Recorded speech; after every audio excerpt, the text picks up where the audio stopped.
Welcome back. My name is Steve with LRM Leasing. I want to go over a truck that we have going on in our shop today. We have a customer that came in, he got fuel filters done, and now the truck is not starting back up.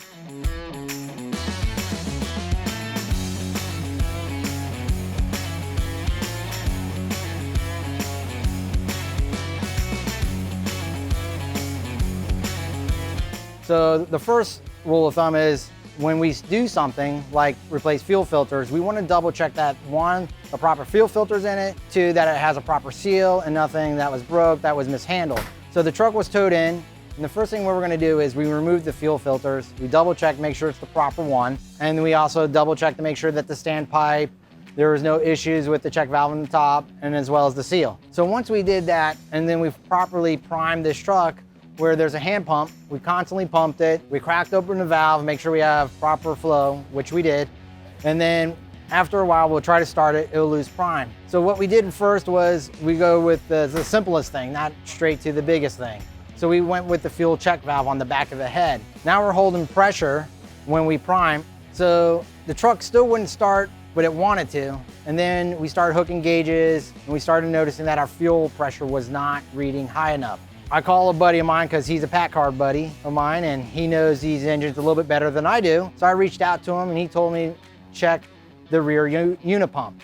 If there's rust, you have a problem. So I did that. Sure enough, there was rust indication there. When I saw the rust, I called him back and I told him I found rust.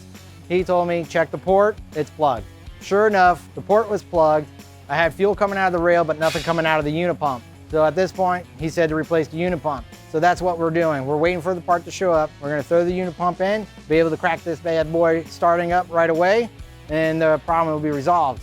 Needless to say is the reason why I wanna talk about this is because it was at a shop and they said it needed an engine, which that wasn't the case. We just followed some simple procedures. We looked at something that was done first, and it just happened to be the fuel pump. It finally took, just finally went out. But we didn't see any indications of an engine issue, just a fuel unit pump. So I wanted to talk about this because one, I've always get phone calls from the customers stating that, they took it to a shop and it needed an engine. Now, it's never always the case. It could be something as simple in this case was a unit pump. I've had other phone calls where, I see oil hitting the ground and it was just a crankcase filter. So if you ever hear the shop saying that you need an engine, don't freak out right away. Go and get a second opinion. Get a technician you may know a little bit better and confirm before you decide that you throw your hands up in the air and give up on the truck when it could be something as simple as, in this case, a unit pump and not an engine. Get a second opinion before you just take it for word, unless there's an obvious sign of like a hole in the block. If it's not that, get a second opinion. It doesn't hurt. You'd rather spend the extra $100 just to be sure before you drop another 30,000 on a motor or just walking away. All right, guys, I hope that these tips has helped you when it comes to determining if you need that extra insurance that the engine was gonna be bad, which it never hurts to do so, especially when you're already about to cough out another 30.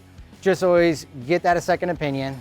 Be sure before you go down that rabbit hole. If you like what you saw today, please hit the like button. If you have any questions or comments, leave a comment at the bottom, and please don't forget to subscribe. I'll see you guys at the next video.